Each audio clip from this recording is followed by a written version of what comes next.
Yesu asifiwe. Kwa majina naitwa Brian Benson Wela ambaye ni IT wa Castreta MUHAS. Napenda kukualika kutazama kipindi chetu ambacho kinaenda kwa Outreach Mission Challenge. Na hapa tupo na moja watu ambao walitoa huduma za afya hapa Mbasa Ifakara. Samahani dada, unaitwa nani?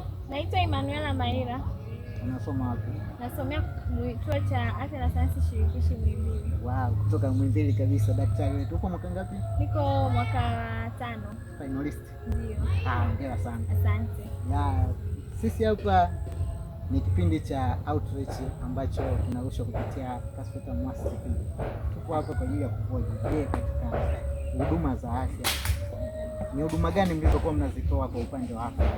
Kwanza kabisa tulikuwa tunawapima watu uzito, lakini pia tulikuwa tuna screen ama kuwapima watu hali yao ya kisukari, hali yao ya shinikizo la damu. Tulikuwa tunatoa ushauri wa bure wa afya, lakini pia tulikuwa tuna watu wa kinywa na meno, watu kutoka Kinywa Salama.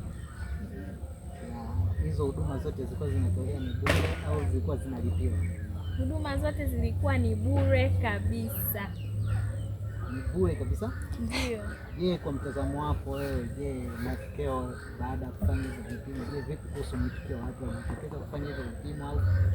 Mwitikio wa watu ulikuwepo, watu walikuwepo, lakini pamoja na hayo bado tuna jukumu sisi kama watu wa afya kuwahamasisha watu wajitokeze kwa wingi zaidi, kwa sababu kwa wale watu waliotokea tuliona kwamba hili tatizo lipo kwa wingi, tatizo la shinikizo la damu, tatizo la kisukari, na mbaya zaidi tumeona kwamba watu wengi sio kwamba ni wazee, ni wengine ni vijana wadogo kabisa, na wamekuwa wakionyesha kwamba wameshaingia katika kupata magonjwa haya.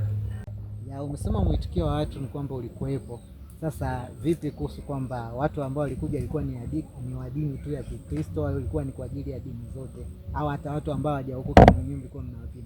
Habari hizi ziliweza kuwafikia watu wote wa dini ya Kiislamu na wasio wa dini ya Kiislamu, lakini pia hata wa dini ya Kikristo, na wote walipofika walipokelewa, walipimwa kwa upendo na walishauriwa, walichukua muda wao wa kutosha, na madaktari waliweza kufanya kazi yao ambayo iliwaleta hapa.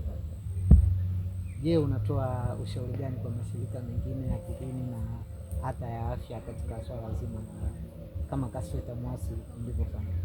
Natoa rai kwa mashirika yote kuungana na sisi katika awamu ijayo ya Outreach ili tuweze kupata vifaa vingi zaidi na tuweze kupita kwa watu wengi zaidi, kwani tukipata vifaa vingi kama maspika mengi zaidi, tukipata dawa nyingi zaidi na tukipata mambo mengine tena zaidi kama vitu vya kupima watu level yao ya sukari, basi inaweza tukawafanya watu wakapata kuishi katika yale mambo ambayo yatawasaidia.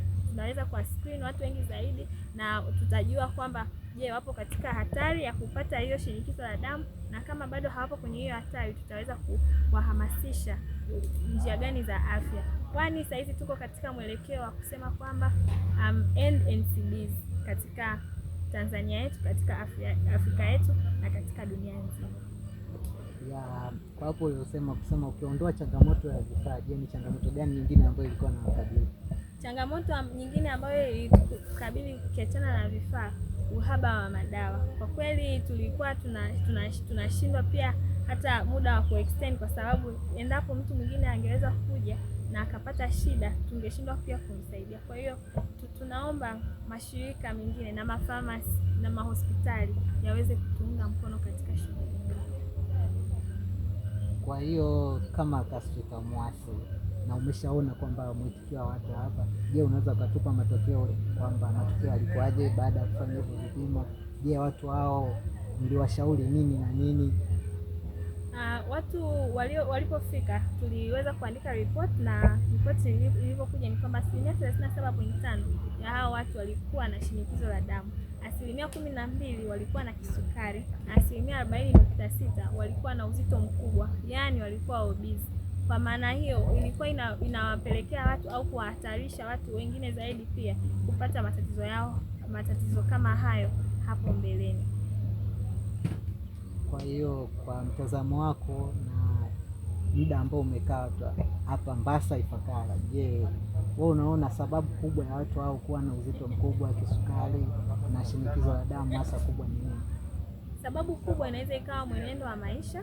Watu wengi inawezekana bado hawafanyi mazoezi, kwani kuna watu ambao bado wanafanya kazi zile za kukaa sedentary life, sedentary work, lakini pia kuna matumizi ya pombe yapo kwa kasi. Lakini pia swala hili hatuwezi kusema kwamba hiyo tu ndio imewafanya wapate magonjwa hayo. Hivyo basi tunawaalika pia mashirika ambayo yanafanya research, yani utafiti, ili kuweza kujua ni nini zaidi ambacho kinafanya watu wapate magonjwa yao hayo, hasa huku vijijini. Hizo huduma zilitoa lini na lini? Huduma hizi zilitolewa kwa siku mbili, siku ya Jumatano na siku ya Alhamisi. Zilitolewa kwa siku mbili. Je, wanafunzi mmezaje kuwafikia kwa huduma hizo? Maanake wanafunzi siku hizo walikuwa shuleni. Wanafunzi kwa kweli ambao walikuwa shuleni, wengine hatukuweza kuwafikia kwa ajili ya kuwapima, lakini tuliweza kuwafikia kuwaelimisha kuhusu masuala tofauti tofauti kama masuala ya elimu na masuala mengine. Lakini wanafunzi ambao walikuwa majumbani waliweza kuletwa na wazazi wao, kwa sababu tulikuwa tumekwisha kutangaza kwamba kutakuwa kuna ushauri wa mambo ya kiafya. Asante sana dada yangu. Asante sana. Asante. Tuna swali kusema motisha.